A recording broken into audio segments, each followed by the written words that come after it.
Hi, writers. We are going to begin writing literary essays about short stories that we read. Before we can begin growing ideas about those stories and writing our own literary essays, we need to know the characteristics of a literary essay and what our writing might look like. So today we're going to have an inquiry lesson, which means that we're going to ask a question and we're going to search for the answer by looking at a student sample of student work. And our question is, what makes literary essay? What are the characteristics? What will my literary essay look like? All right, so like I said, we're going to look at some strong student examples that you can use to model your writing after. All right, let's go ahead and begin. So this literary essay is about Breadwinner by Deborah Ellis, which is a book some students have read for their social issues book clubs. So right away, just looking at this essay, I notice that we have it broken into different paragraphs. And we know that each paragraph has a different purpose. So let's read on and find out what the purpose of each paragraph is and what the characteristics of the essay is. All right, imagine never being able to go outside, locked up in your own home, and never knowing when you will get out, when you will see the light of day again.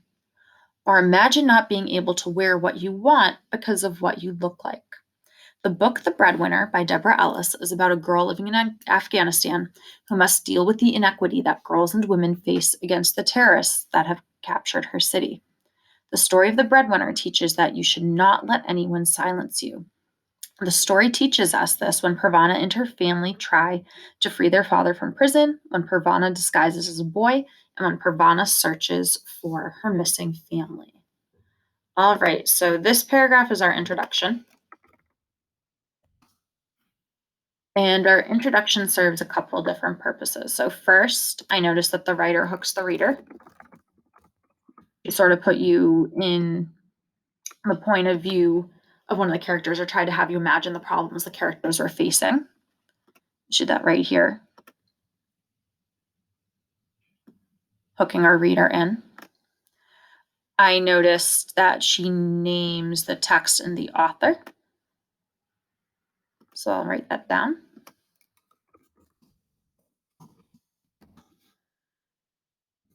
And then finally, I noticed here that she gives a claim. The story teaches us that you should not let anyone silence you. So right here we have a claim. And then after that, she gives a couple of supports to tell you what the rest of the essay will look like. So we know that the next paragraph is going to teach us about, or is going to show us how Pravana and her family trying to free their father from prison teaches us this lesson. The next paragraph will be about Pravana disguising as a boy, and the next one will probably be about her searching for the missing family. So she names how she's going to support this claim. So I'm going to write, gives a claim, and names some supports. That's our first part. Starts with an introduction, hooks the reader and explains what's significant, names the author and text, and it states the claim and some supports. All right, let's read the next paragraph to see what characteristics are here. And this is a body paragraph.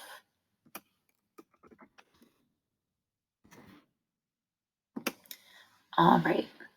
One way the breadwinner teaches this is when the main character in the story, an 11-year-old girl named Pravana, and her mother leave the safety of their own home and the rest of their family to free Pravana's father from prison. So I see that she names one support.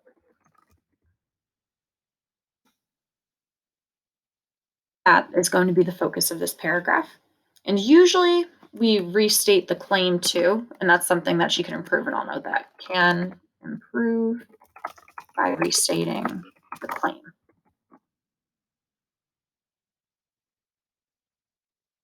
He has committed no crime and was only captured for being educated and being able to read and write.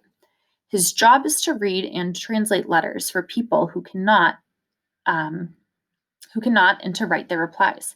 Pravana and her mother go to the prison gate and beg the soldiers to free him, but they do not, and instead they start beating Pravana and her mother with sticks. Although Pravana and her mother are being punished in this section of the book, they keep shouting things such as, "I'm here for my father," and "Release my husband."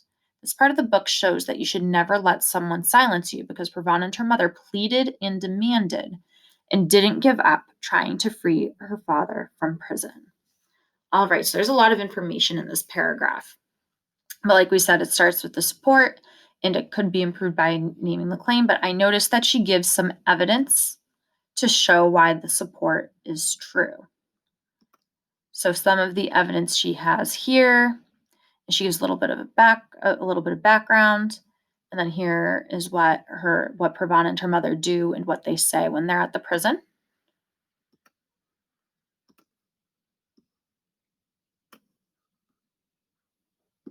And something else that this writer did was explain how this evidence connects to the support. She explained the importance of the evidence in relation to her claim. So this is what what should be included in the body paragraph: states the claim and wants support, gives evidence that shows the support is true, includes an explanation of evidence, and then we also should use transitions to move part to part. So let's read on to the next paragraph and see if she uses transitions. Another way the story The Breadwinner teaches us to not accept defeat or be silenced is when Pravana must disguise herself as a boy in her deceased brother's clothes to earn money for her family. So right at the beginning, I see a transition to start the paragraph, saying another way. So she uses transitions to move from part to part.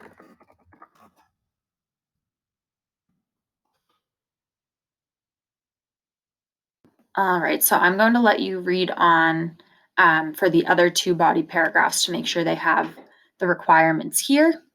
But let's go ahead and read the author's conclusion. All right, so our last paragraph is the conclusion. As you can see, the themes of never giving up and never accepting silence are proved in the story, The Breadwinner. So right away, I see that she restates her claim.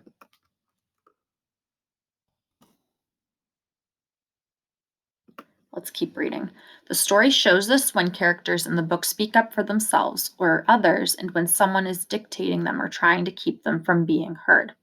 The story teaches you that no one should be silenced, that you could do or be anything you want, no matter who you are, which is a very powerful message. So the reader sort of leaves us thinking here. So thinking about the importance of this theme.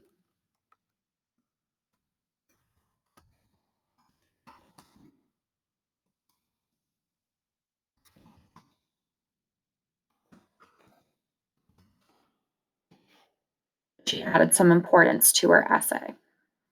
And now with this, she ties the whole essay together. And I feel like she concluded her essay really well here with her conclusion paragraph. All right. So let's recap the qualities of a literary essay that we found. We know that starts with an introduction that hooks the reader and explains what's significant, names the author in the text, states the claim and support, as body paragraphs that state the claim and one support, gives evidence that shows the support is true.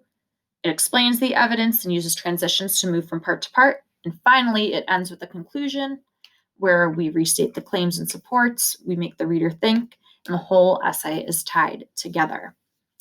And this is what your essays, when we finally draft and publish them, will look like. All right, so now it's your turn. I have more sample essays from past students, and you're going to read them.